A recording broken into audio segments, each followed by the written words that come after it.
वक्त की बड़ी खबर आपको दे दें। क्रूज ड्रग्स केस मामले में शाहरुख खान के बेटे आर्यन खान की रिमांड बढ़ा दी गई है। आर्यन खान की कस्टडी बढ़ा दी गई है। जो बड़ी जानकारी निकलकर सामने आ रही है, आर्यन खान को 7 अक्टूबर तक एनसीबी की कस्टडी मिल गई है। आर्यन खान की कस्टडी को बढ़ा दिया गया है। आपको बता दें कि लगातार एनसीबी की ओर से अपनी बातें वहां पर रखी जा रही थी और अब आर्यन खान मामले में ये बड़ी खबर निकलकर सामने आई है। आज भी पूरे दिन पूछताछ की गई।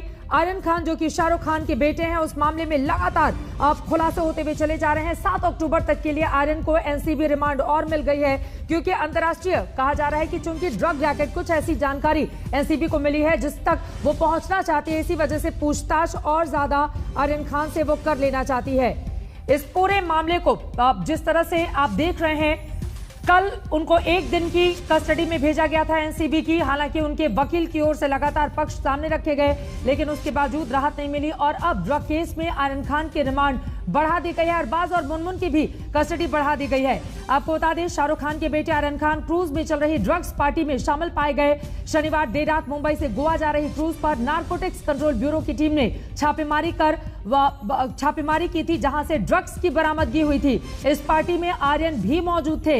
एनसीबी ने आर्यन समेत अन्य 2 लोगों को ड्रग्स के मामले में पूछताछ करने के बाद गिरफ्तार किया था। कल कोर्ट में पेशी हुई थी। कल हॉलिडे कोर्ट में पेशी की गई थी। 1 दिन की रिमांड मिली थी। आज एक बार फिर से कोर्ट में पेशी की गई, जिसके बाद ड्रग केस में आर्यन खान की रिमांड बढ़ा दी गई है। जो बड़ी जानकारी निकलकर इस वक्त सामने आ रही है, अरबाज और मुनमुन की भी कस्टडी बढ़ गई है।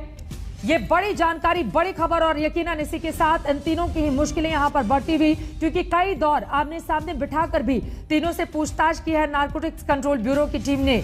आर्यन खान, उनके दोस्त अरबाज मर्चेंट और मुनमुन धमोचा, तीनों को आमने सामने बिठाकर भी पूछताछ की गई। आपको बताते चले, इसके अलावा नुपुर, सारिका, स्मित सिंह, मोहक जायसवाल, विक्रांत छोड़कर, ये तमाम जो हिरासत में हैं, जिनसे एनसीबी की टीम पूछताछ कर रही है। इन सब के बीच बड़ा सवाल यह है कि क्या कोई बड़ा ड्रग रैकेट ऐसा काम करता है जिस तक पहुंचना चाहती है एनसीबी, और इस वजह से ये जानना चाहती है कि आखिर किन ड्रग पैडलर के जरिए ये लोग संपर्क में रहते थे। चूंकि व्हाट्सएप चैट जो बरामद हुए हैं, व्हाट्सएप चैट जो एनसीबी को प्राप्त हुई है, उसके जरिए ये पता चला है और उसमें पूरी डिटेल है, जिसके कारण आर्यन से और ज्यादा पूछताछ करना चाहती है एनसीबी और इसी वजह से ये मामला और ज्यादा गंभीर हो जाता है। आगे क्या होगा, आर्यन को आखिर कब बेल मिलेगी, उनके परिवार के लोग लगातार। विद्या हमारे साथ जुड़ चुकी है ज्यादा जानकारी के साथ। विद्या, 7 अक्टूबर तक आर्यन को एनसीबी की रिमांड, और क्या जानकारी मिली है? जी देखिए, अदालत ने जब इस पूरे मामले पर दोनों पक्षों की सुनवाई की तो उनका यही मानना था कि जो इस पूरे मामले में जो इन्वेस्टिगेशन है वो बहुत प्राइम इंपॉर्टेंस है। जिस तरह के चैट्स बताए गए हैं इन्वेस्टिगेटर्स के जरिए, जिन्होंने कहा है साफ कि बहुत सारे ड्रग पेडलर्स से लगातार बातचीत हो रही थी, किससे कैसी बात हो रही थी, ये सारी बातें दिखाई गई हैं अदालत के सामने। और यही वजह है कि अदालत का कहना था कि इन्वेस्टिगेशन जो है वो बहुत ज्यादा इंपॉर्टेंट है। इन्वेस्टिगेशन के बिना पूरा आगे जो कन्फ्रंटेशन करना है, याद रखिए जो ऑर्गेनाइजर्स थे, जो शिप सैटरडे को जहां से लोगों को अरेस्ट किया गया था, उस शिप से ऑर्गेनाइजर से एनसीबी ने कहा था कि आपसे भी पूछताछ करनी है। उसके बावजूद वो चले गए थे, पार्टी हुई समुद्र में और वापस आए। और उसके बाद आज सवेरे जब शिप 8 बजे पहुंचा है वापस, तब जाके ऑर्गेनाइजर्स से पूछताछ हुई है। तो यही वजह है कि बार बार इन्वेस्टिगेटर्स का यही कहना था कि जो हम जिस तरह से पूछताछ करना चाहते हैं वो तो हुआ ही नहीं, ऑर्गेनाइजर्स तो अब जाके मिले हैं। तो इसकी वजह से हमें कन्फ्रंट करना बहुत जरूरी है। और साथ ही अगर आप देखें, इस पूरे मामले में सरकारी पक्ष की तरफ से एडिशनल सॉलिसिटर जनरल खुद आए थे मजिस्ट्रेट कोर्ट में, और उन्होंने भी आर्ग्यू करते समय यही साफ कहा कि इस पूरे मामले में अगर इन्वेस्टिगेशन में अगर कस्टडी नहीं मिलती है तो फिर आगे इन्वेस्टिगेशन रुक सकता है। और यही वजह है कि इस पूरे मामले की गंभीरता को देखते हुए ये इन्वेस्टिगेशन आगे बढ़ाने के लिए ये पूरी की पूरी कस्टडी 3 दिन के लिए और बढ़ा दी गई। अब 7 तारीख को इसी अदालत में आर्यन खान और बाकी साथियों को यहाँ पेश किया जाएगा। अभी फिलहाल सिर्फ 3 आरोपियों के बारे में अदालत में कहा गया है। जो 5 और आरोपी हैं उनकी हियरिंग अभी शुरू हुई है, उनके बारे में अभी पूरी जिरह होनी बाकी है और उसके बाद ही पता चलेगा कि आखिर उनकी कितने दिन की कस्टडी देते हैं। कस्टडी बढ़ा दी गई है। ऐसे में कल जिस एनसीबी के ऑफिस में उनको रखा गया था रात भर, क्या वही जाएंगे या फिर अब चूंकि 3 दिनों की ये बात है तो फिर उनको लेकर चूंकि ये 3 दिनों की कस्टडी है तो कहां रखा जाएगा अब उनको इन 3 दिनों तक? विद्या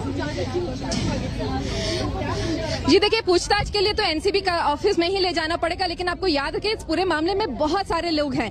जैसा कि खुद अदालत में बोला गया कि तकरीबन 1,500 लोग उस शिप पे थे। 1,500 से तो पूछताछ नहीं करनी है, लेकिन जो ऑर्गेनाइजर्स हैं, जो अहम लोग हैं इस पूरे मामले में, उनसे पूछताछ, उनसे कन्फ्रंटेशन बहुत जरूरी है। और इनका यही कहना था कि ये लोग जो हैं, जो अभी से नहीं ड्रग ले रहे हैं, बहुत पहले से ले रहे हैं। उनका एक जैसा कि आरोप पत्र में सीधे लिखा है कि उनका इंटरनेशनल यानी कि आर्यन खान का खुद एक इंटरनेशनल ड्रग रैकेट से रिश्ता है, सिंडिकेट से जुड़े हुए हैं वो, और वो सब उन्हें तलाशना है। ये सब बातें सीधे एनसीबी की रिमांड की कॉपी में लिखा हुआ है। इसको तोड़ने के लिए उनके जो वकील हैं मानिश शिंदे साहब, उन्होंने साफ अदालत में कहा कि भाई ये कोई सिंडिकेट से नहीं जुड़े हैं, ये खुद फॉरेन में रहते थे, पढ़ाई करते थे, कोर्स खत्म करके वापस आए हैं, इनका कोई सिंडिकेट से लेना देना नहीं है। लेकिन अदालत ने माना कि भाई मामला जो भी हो, चाहे सिंडिकेट का हो या नहीं हो, जांच इस वक्त बेहद जरूरी है। और यही वजह है कि जांच की अहमियत को देखते हुए जो मजिस्ट्रेट हैं उन्होंने जो पुलिस का एनसीबी कस्टडी में भेज दिया है इन सभी आरोपियों को। एनसीबी की ओर से कोर्ट के भीतर यह भी कहा गया कि आर्यन के फोन में कुछ ऐसी आपत्तिजनक चीजें हैं जिनको लेकर इन्वेस्टिगेशन को आगे बढ़ाना है। हमारे साथ जुड़ चुके हैं अरविंद ओझा भी। अरविंद, ये तो बहुत बड़ी खबर है, 3 और दिनों के लिए, हालांकि 11 अक्टूबर तक की रिमांड मांगी गई थी एनसीबी की ओर से, लेकिन उनको 7 तारीख तक की रिमांड मिली है। कहां रहेंगे आर्यन? अब ये बड़ा सवाल हो जाता है। 3 लोग हैं, 3 दिनों की और कस्टडी एनसीबी को, वो क्या आधार बना जो एनसीबी के पक्ष में गया, जिसके बाद कोर्ट की ओर से ये फैसला दिया गया है? जी देखिए, आपको बताऊं कि नारकोटिक्स कंट्रोल ब्यूरो इस पूरे मामले की जांच कर रही है और जो तमाम दलीलें हैं, रिकवरी है, एविडेंस है, वो अदालत में पेश किए गए। ये बताया गया कि आर्यन खान के मोबाइल फ़ोन से ऐसे एविडेंस मिले हैं जिसके आधार पर हमें पूछताछ करनी है। लेकिन मैं आपको बताऊं कि आज तक को सुबह ही नारकोटिक्स कंट्रोल ब्यूरो के सूत्र ने बता दिया था कि आर्यन खान की मुश्किलें बढ़ने वाली है, हम कस्टडी की डिमांड करेंगे। मैं आपको बता दूं कि इस मामले में एक अहम गिरफ्तारी अब से कुछ घंटों बाद होने वाली है। उस शख्स को हिरासत में लिया गया है जिसका नाम है श्रेयस नायर। उसको हिरासत में लिया गया है, वो सीधा म्यूचुअल फ्रेंड है आर्यन खान और अरबाज खान, जिसको गिरफ्तार किया गया है।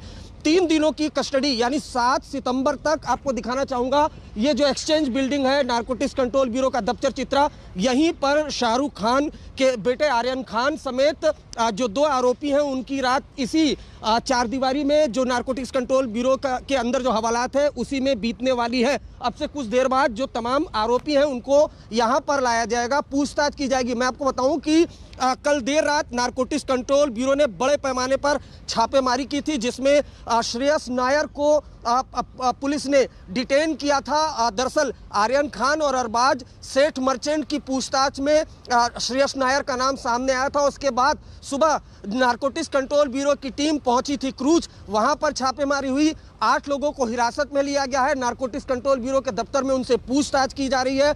उसके अलावा क्रूज से दोबारा ड्रग्स की रिकवरी हुई है। तो विद्या, अब अगला कदम क्या होगा?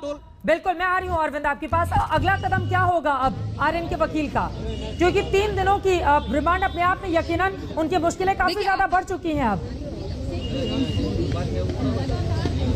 जी देखिए, इस पूरे मामले में फिलहाल क्योंकि कस्टडी दे दी गई है तो आर्यन के वकील, आर्यन खुद इस मामले में कुछ कर नहीं पाएंगे। कस्टडी दी गई है तो जांच पड़ताल तो जरूर होकर रहेगी। सबसे पहले अभी एनसीबी को चाहिए कि बाकी जितने आरोपी हैं, आप देखिए इस पूरे मामले में अभी तक सिर्फ 3 लोगों की कस्टडी अभी मिली है, बाकी जो 5 आरोपी हैं उनकी कस्टडी अभी वो लेने की कोशिश में लगे हैं। तो उन 5 की कस्टडी यानी कि सब के सब जो 8 लोग हैं उनकी कस्टडी, और साथ में आप देख लीजिए एक गिरफ्तारी आज सवेरे हुई है, एक गिरफ्तारी एक और होगी एनसीबी के अधिकारियों के अनुसार शाम तक में। इन सब लोगों को लेकर ऑर्गेनाइजर्स के साथ कन्फ्रंट करना है। 3 दिन, जो अगले 3 दिन है, उनमें बहुत ज्यादा काम एनसीबी को करना है, ताकि अभी तक जो सिर्फ आप कह लीजिए चैट डिटेल्स जो हैं वो सामने आए हैं, लेकिन वो चैट्स का क्या रेलेवेंस है, किस ड्रग पेडलर, क्योंकि बहुत सारे अननोन नंबर्स भी हैं। अगर आप पूरे एनसीबी की जो रिमांड कॉपी उसमें देखें तो उसमें कई सारे अननोन नंबर्स हैं, कुछ ड्रग पेडलर्स के नाम हैं, कई सारे लोगों के साथ ड्रग्स डिस्कस हो रहा है जो अननोन नंबर्स है, जिनके बारे में एनसीबी को पता नहीं है। तो ये सारी तहकीकात करना बेहद जरूरी है एनसीबी के लिए, और यही वजह है कि आर्यन खान का जो बहुत सारा जो चैट डिटेल्स है उससे कोरोबरेटिंग एविडेंस उनको निकालना पड़ेगा और यही कोशिश अगले 3 दिनों में एनसीबी को करना है। आर्यन को इन 3 दिनों तक कहाँ रखा जाएगा, इस बारे में कोई जानकारी मिली है क्या विद्या? जी देखिए, अगले 3 दिनों तक एनसीबी के दफ्तर में ही रखा जाएगा। साथ में ही अगर वो जो क्रूज है जहां पर कि बताया जा रहा है कि उनके लिए एक रूम बुक था, वो क्रूज कहां पर है उसके जाकर वहां पर क्रूज में, क्योंकि गिरफ्तारी तो भले ही क्रूज के बाहर में हुआ है, डेक पे हुआ है, लेकिन क्या उनके लिए कोई कमरा बुक कर किया गया था? वहां पे कमरे में क्या क्या चीजें थी? क्या वहां पर आसपास में कुछ ड्रग्स मिले हैं क्या? उन कमरों के बहुत सारी तमाम चीजें हैं जो एनसीबी फिलहाल तलाश करने की कोशिश कर रही है। उनका यही कहना है कि ऑर्गेनाइजर्स ने आखिरकार, जैसा कि डिफेंस की तरफ से, आर्यन खान की तरफ से कहा गया था कि वो अपने आप से नहीं गए थे, वो तो इनवाइटेड थे। उन्होंने खुद से पैसे देके वो वहां पे नहीं गए थे क्रूज में, जैसे कि बाकी लोग गए थे। वो और मर्चेंट जो है, अरबाज मर्चेंट, वो दोनों इनवाइटेड थे। इसकी वजह से तो एनसीबी का कहना है कि आखिर क्या वजह है कि इन दोनों को इनवाइट किया गया था, क्योंकि आर्यन खान भले ही शाहरुख खान के बेटे हो, लेकिन अपने आप में तो बहुत कोई बड़े स्टार है नहीं। तो वजह क्या थी कि उनको बुलाया गया था? ये तमाम चीजें एनसीबी को फिलहाल तलाशनी है। और जैसा कि उनके चैट्स में खुद दिख रहा है कि बहुत पहले भी हिस्ट्री रही है ड्रग कंजम्पशन को लेके, ड्रग्स के चैट्स को लेके। जो लास्ट एक चैट है वो जुलाई का है, कुछ उससे भी बहुत पुराने चैट्स हैं, पिछले साल के हैं।